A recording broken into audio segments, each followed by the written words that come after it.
how to get money off your Visa gift card. So to get money off your Visa gift card, what you're going to do is simple.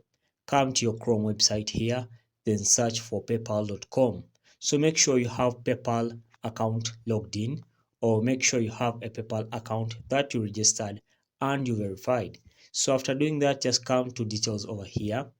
Remember, I'm using a mobile phone and this is a mobile version of PayPal. It's the same as a mobile version of any other phone. Okay, so come and put the Visa gift card details here, the number, then you also put the expiry date and put the security code also, and then just come and tap on link Visa gift card and you'll be able to withdraw money from your Visa gift card to your PayPal, and then later on from your PayPal to your bank account, as simple as that. Okay guys, so please ensure to like and subscribe to our YouTube channel.